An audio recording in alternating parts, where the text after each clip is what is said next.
Hi everyone, welcome back to my channel. Today we're doing something a little different. I'm actually out running around. I had to run to the post office to drop off a package, so I'm kind of heading home.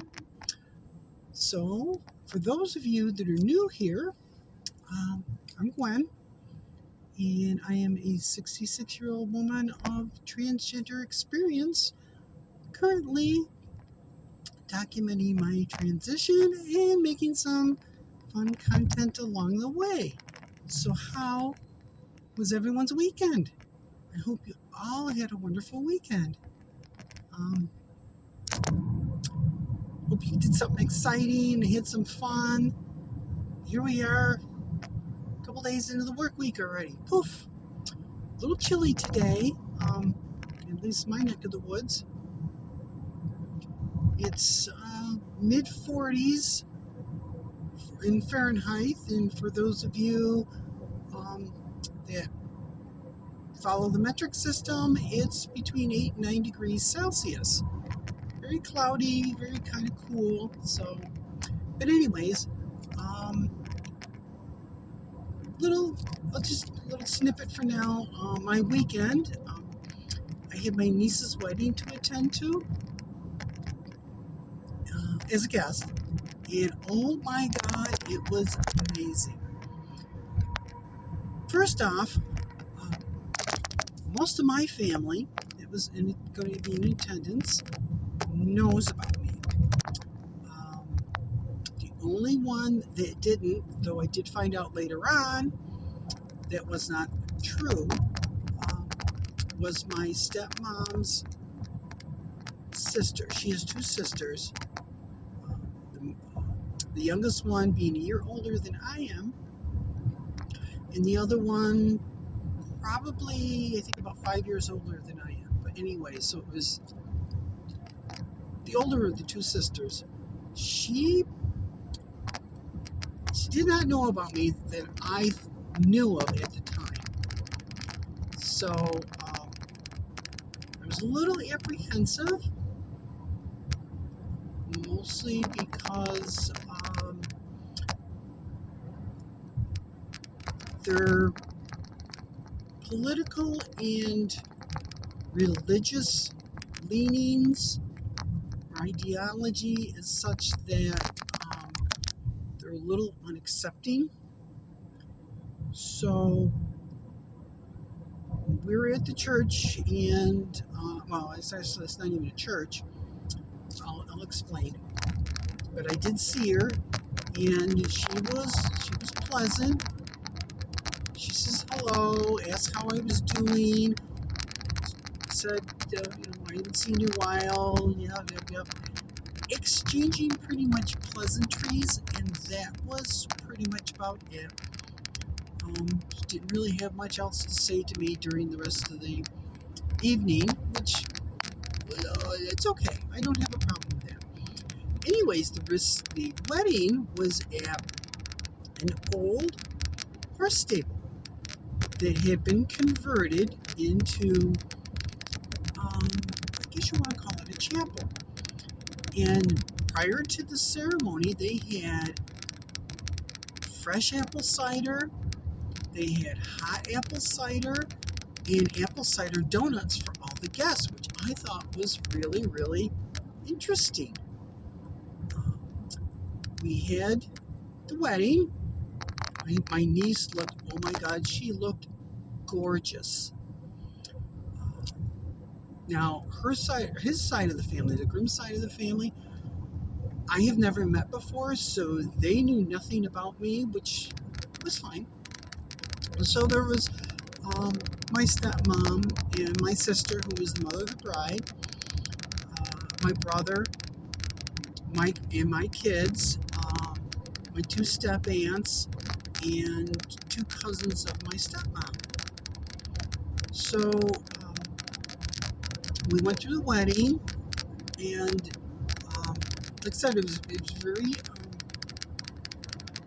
non-traditional.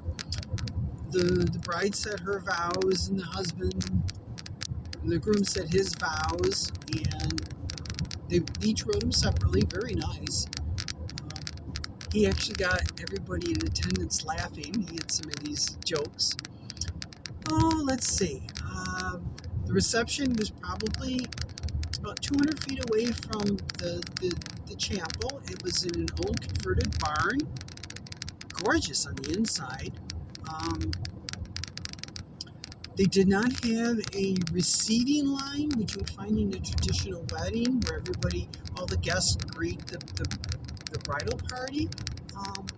They had all the guests stand in two lines, and the bride and groom walked down between the two lines, and everyone was given little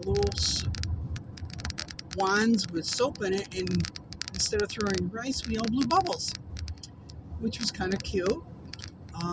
So we got over into the barn, and my niece come walking in. She saw my daughter, and she's like, "Oh my God, I haven't seen you so long!" And she hugged her, and she glanced over and saw me, and she comes running over and hugs me, and she's like, "Oh my God, you look so amazing!" I'm like, "Thank you." And she goes, "That dress," she goes, "that color is perfect on you." I'm like, "Oh, thank you so much." Now, mind you, my niece is very fashion conscious. This girl looks incredible every day. She can wear jeans and a t-shirt and look incredible. Makeup every day is spot on. She has, oh golly, not waist length, but probably, mid-back length, dark hair. Every day she's doing something to it. I mean, this girl looks amazing. So for her to compliment me, I was, oh my God, I was in heaven.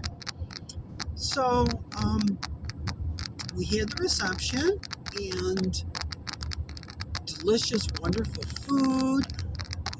They cut the cake, of course, and they danced. They had, which I thought was different, it was a old bourbon barrel lid. So it was what they would age the bourbon in. And the barrel lid, they had sitting out with permanent markers, and all the guests were signing it like a guest book that the bridal couple got to keep, which I thought was really kind of cool. So in the course of the evening, I got talking to the younger step aunt, who I said was like a year older than I am, and she just kept saying, "Oh my gosh, you look amazing." Now, mind you, I knew alcohol was involved, so that's okay. She says, "You look so amazing," and she was asking, why my wife wasn't in attendance, and she's like, "I hope she isn't concerned that people would talk about the two of us together." And I was just, no. The whole reason why my wife didn't attend is she has Asperger's, which is a form of autism, and she does not do well with loud noises and big crowds, both of which were present. So anyways, I was talking to my step aunt, and she's like, "Well, are you retired?" And I says, "No, not yet." And I explained that there's some surgery, a surgery, that those of you that are frequent viewers of my channel know it's my bottom surgery. And I says, I'm waiting till I get that done before I retire. So she's like, "Oh, okay." And she's like, "Well, have you had facial surgery?" And I says, "Yes, I have."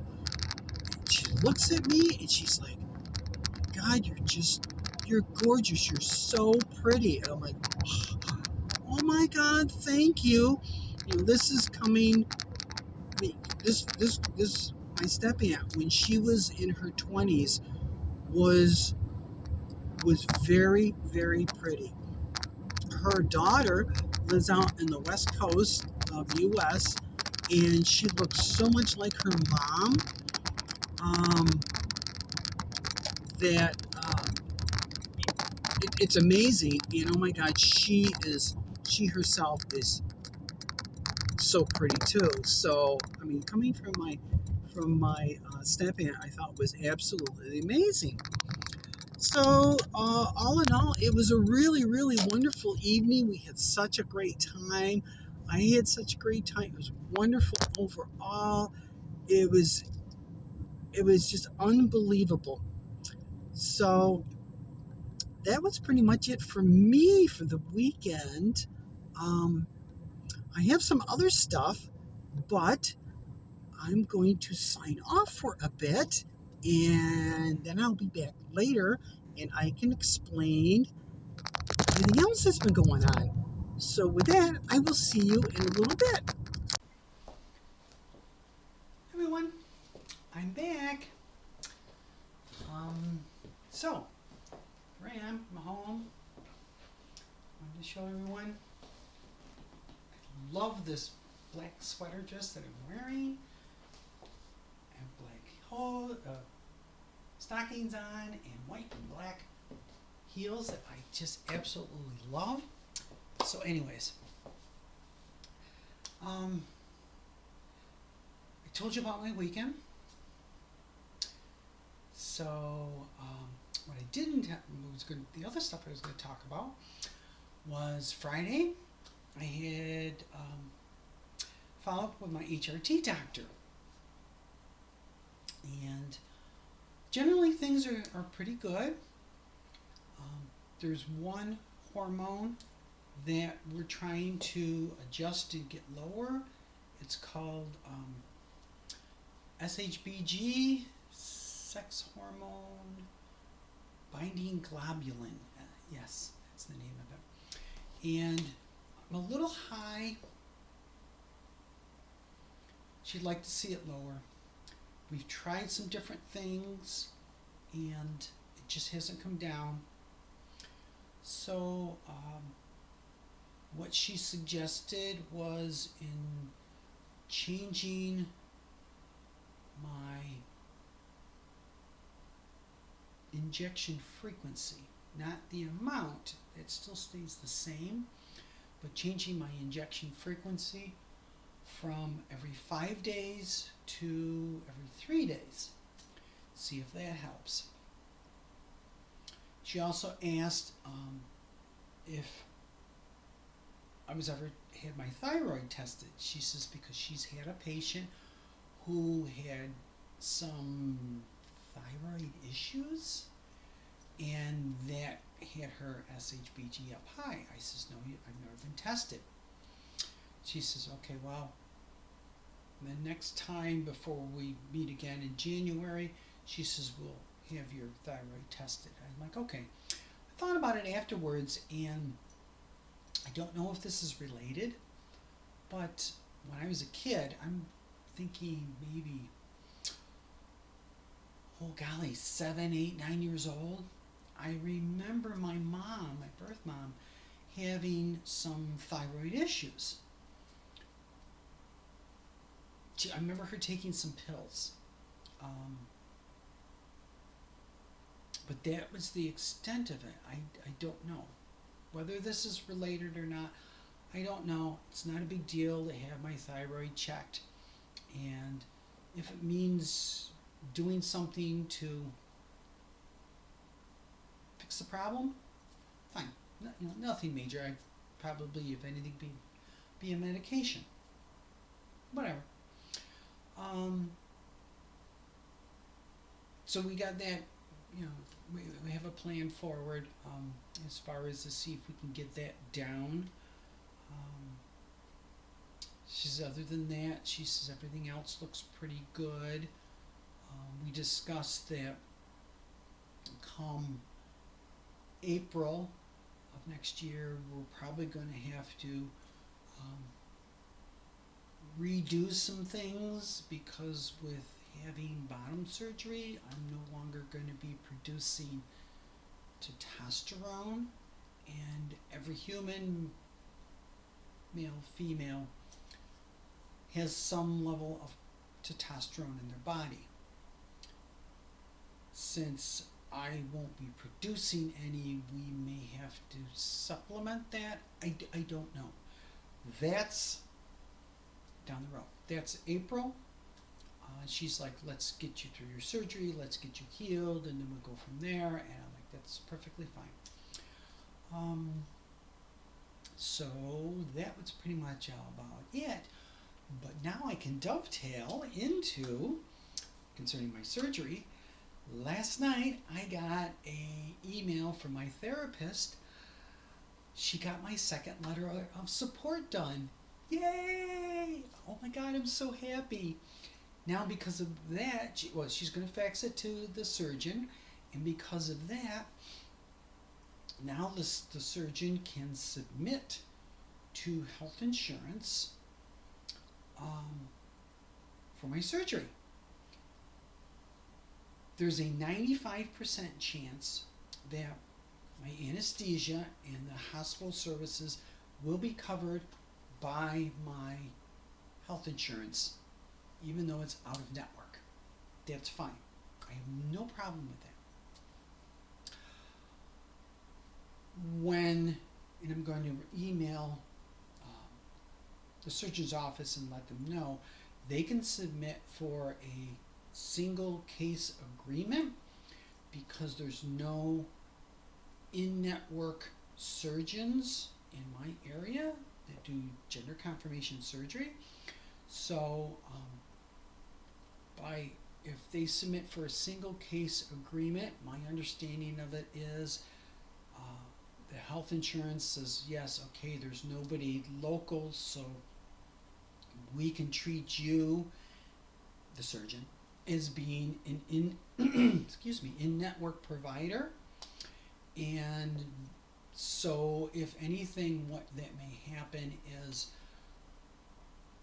the health insurance will pay some, not all, but some of my surgery cost, which would be awesome. I mean, something is better than nothing. So I would more than welcome that. So, but that's wonderful. So now I have both letters from two independent mental health care providers. So I have 2 letters of support. My x-rays are done. My blood tests are done. In a couple of weeks I get my cardiac clearance done. That just leaves the beginning of December. My physical with my primary care physician. Once that's done, then I am all set for the end of January for gender confirmation surgery. Yay! So that's pretty much about it. Last night was really, really awesome. Really actually I saw it this morning and it really put my day off to a good start. So that's really about it for me. I mean, I already talked to you guys earlier about during the car ride what my weekend was like. Coming up this weekend, really nothing going on. I was supposed to, I'm in charge of it anyways, but I was supposed to have a puppy or a dog play date with my 3 and 10 other whippets, but it's supposed to be cold and rainy, so I don't think that's going to happen on Saturday. So, well, that's fine. Saturday will just be, stay at home, work around the house type of day. That's a big deal. Next week, actually next Monday, because I usually film on Tuesdays, next Monday I have another round of electrolysis, so I'll have that done. So other than that, that's pretty much it for me. So as always, if you have any comments, please, comment section below. You know that I reply to all comments. If you have any suggestions, something you would like me to talk about, my life, my work, my transition, maybe something you would like me to discuss about what I've done with my transition or life in general. I'm always open to any kind of suggestions. Give me something to talk about, because sometimes on Tuesdays I don't have anything to talk about. I'm sorry, I don't have a really exciting life. I'm mid-60s. I'm getting ready to retire. Um, so that's about it. As always, have yourself a safe and wonderful week. Have yourself a safe and stellar weekend. I love you all. You guys are amazing. I'm still getting new subscribers, which I'm blown away by that. You guys make it all worthwhile for me to do videos every week, and I really do enjoy it because the comments that I get have been so amazing. So yes, I love you all. You all are wonderful, and until then, I will see you all here next Tuesday. Bye, everyone.